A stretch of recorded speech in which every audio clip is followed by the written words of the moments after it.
Hello, everyone. It's that time of the day again. I bet you're all sitting on the edge of your seats. Can't wait for the topic today. And the topic is, why do I keep going back, or why do I keep allowing this particular person into my life when I know that they are not good for me? Is this something you've experienced? If so, it can be the most confusing and most frustrating of experiences. It can also really lead one to quite a low place. And it's often a pattern.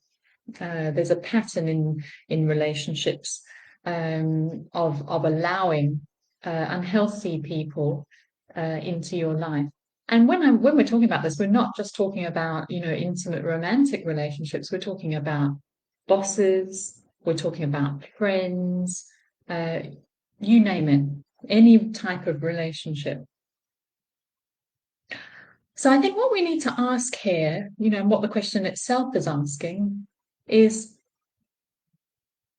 what is the payoff for you of allowing that unhealthy person, or that particular person who you know is not good for you, into your life? Because there will be a payoff. And I'm going to suggest that there may be three key things that jumped out to me. I'm sure there are, hundreds more, but these three key things are what I'd like to present today. And please, if you have any other thoughts, as always, put them in the comments. So the first one, and these all begin with the letter R. I did try to make them begin with the letter R because, yeah, I just thought it would be clever. Anyway, so the first one is resilience. Um, when when you grow up in a household and there's a narcissistic parent, one of your greatest gifts is the gift of resilience, and this develops in you in order to survive. You grow to focus on the good in the other person, and you're able to sort of disconnect from the unhealthy or the abusive times. So generally, people who have narcissists in their life as adults will have come from an abusive background, a narcissistic family background. So they're used to being in abusive relationships since childhood, and they develop this resilience that gives them a big bandwidth and more willingness to accept and cope with unacceptable and abusive behavior in exchange for small little windows or moments of love or excitement or connection. So this resilience is both a gift, but it can also be our weakness. Often people who are empathic have such kind hearts that they're willing to see the good beneath the layers in the person, despite the abusive actions and words and behaviors. And however wonderful a trait that is, it can also mean that we abandon ourselves and we enable. And that's where we need to find the balance. So this resilience is the first arm that can keep us going back into or allowing toxic people into our lives. The second one is relief. Now, I would say if you're attracting narcissistic people into your life, or you have them in your life in any capacity, then you have an addiction issue, because narcissists create an addiction in us. That's how they control. We become addicted to their on-offness, to their love bombing discard, for the walking on eggshells. We become addicted to this. So when we break away from them, we then go into a massive drug withdrawal, an addiction withdrawal that can often seem as if our world is going to fall apart. And people do, they go into serious depression. It can feel like just the whole world is just, there's no meaning. It can be such a deep withdrawal. In some ways, I think it might even be more than a substance withdrawal, because this is really getting at those attachment core wounds. So it leaves people desperate. And in order to find some relief, the second R, people may find themselves going back to the comfort of what is not good for them, because they yearn for that hit, that relief of the addiction. And it does sort of momentarily bring a bit of relief and an end to those feelings of withdrawal. But it also ends those feelings that we don't want to feel. And that's what addictions do, really. That's why people turn to them, because they want to escape. They want to escape how they're feeling. And we can do that with a person. So that's the second R. The third R is rejection. Now, this is a really interesting one. Growing up in a narcissistic household, the fear of being finally rejected is always in the air. Of being rejected by your mother and father and abandoned. That's really at the heart of what it feels like growing up in a narcissistic household. So people do anything, children do anything possible to make sure that doesn't happen. It's the same in adult relationships. There's a fear of being rejected by the narcissist.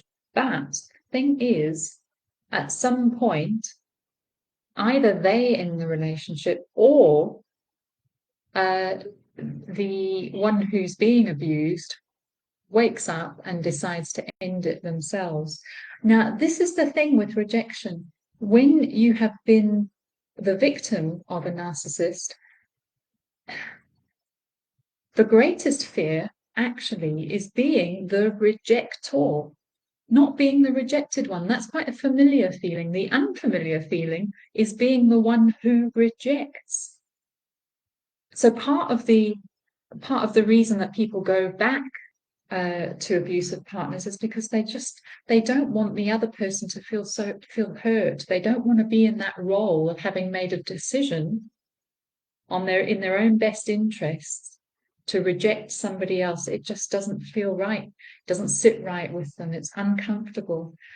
And they often go into sort of self-doubt and, convincing themselves that it wasn't as bad as they thought and that they made the wrong decision, that actually they were the one that was at fault, which is part of the impact of being in a narcissistic relationship. So those are the 3 R's that jumped out for me. If you can think of any other R's, there's a challenge. The first one, resilience. What can we do here now to rectify this? So I would suggest, if you are in this sort of relationship and find you are still allowing these uncomfortable, unhealthy types into your life, ask yourself, where am I putting up with unhealthy behaviors from others? Just take a moment and think in your life, where am I putting up with or turning a blind eye to unhealthy relationship from others? Or, what relationship in my life makes me feel on edge or unsafe or prone to going into fight, flight, freeze, or fawn? And I only realized this morning that those all begin with the letter F. In terms of relief, and this is really, really important, this one, we have to ask this question, because you see, if we are not aware of where we are wanting relief in our lives, we're going to go and look for the comfort elsewhere. We're going to go and look for relief in unhealthy things. So we need to ask this question: what do I want relief from in my life today? And you might want to sit down and write the answers to that. What do I need relief from, and how can I get it helpfully? And then the final one, rejection. You might want to ask yourself, where am I abandoning myself in order not to hurt someone else? So those 3 R's are very important in terms of building up our own self-worth, but our own empowerment to, yes, it's not nice to have a narcissistic person in your life, and it can have such a disempowering effect on you. However, it's our responsibility to ourselves and to the next generation to begin taking small actions to heal. And just these little things that we've mentioned now can be such a window into what the next steps are that you're being asked to take on your healing journey, wherever you're at. If you'd like to do some really deep and really empowering work on these wounds, on these relationship patterns, book in for a free consultation with me. I'll leave my link at the bottom here, and if you're watching on YouTube, please do subscribe. I'm trying to build up my my audience, and it's wonderful. I'm already at 100 or more. I can't believe that. So thank you everybody who has subscribed, and let me know if there are any topics that you'd like me to cover in future videos. Have a great day, everyone. Take care. See you soon.